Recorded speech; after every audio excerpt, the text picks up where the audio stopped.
It's time for the Bachelorette recap, and it's a special one because last night was the Men Tell All episode. This season's roseless contestants get back together, and it was a mix of drama, tears, and of course, a lot of angry shouting. Joining me now is entertainment editor Laura Myers and Love and Sex editor Tara Block to break down the highlights.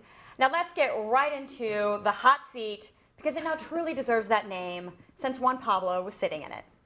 I like James, but my daughter or my sister, I will not want to date James right now. If he becomes a good James, I'm happy with it. But right now, no my daughter, no my sister. Juan Pablo. And I look at her. She got Dez's accent? And I'm like, what do you say? Juan Pablo. And I say, what? Daddy, that's how she call you. Juan Pablo. I mean, he says he's not this stereotypical Latin lover, but that wink was very well timed. It was almost too much. I had to rewind it. I had to see it again. I mean, he was clearly the fan favorite, but he was also our favorite.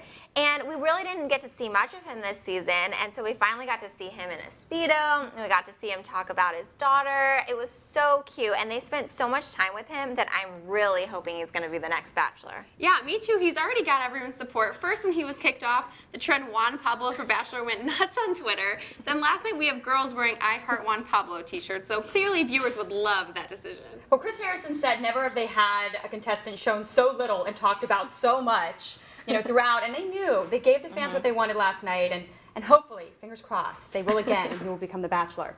Okay, so another really enjoyable part of last night that was drama-free was just watching the bloopers. Yeah, it's always fun to see kind of Chris Harrison show his personality and to see when things don't go perfectly according to plan. Like when they showed the jars of, you know, the lanterns falling down the tree, and Des looked, I mean, scared for her life. Right, I mean, there's just like fire falling around her, and I'm like, it's probably not the best idea for a date. No. Okay, so of course last night was all about rehashing this drama. This Des faces her so-called bad boys, James and Ben. But honestly, the most shocking moment of the night was when we saw the preview for the two-part finale, and we've got some very interesting audience reactions.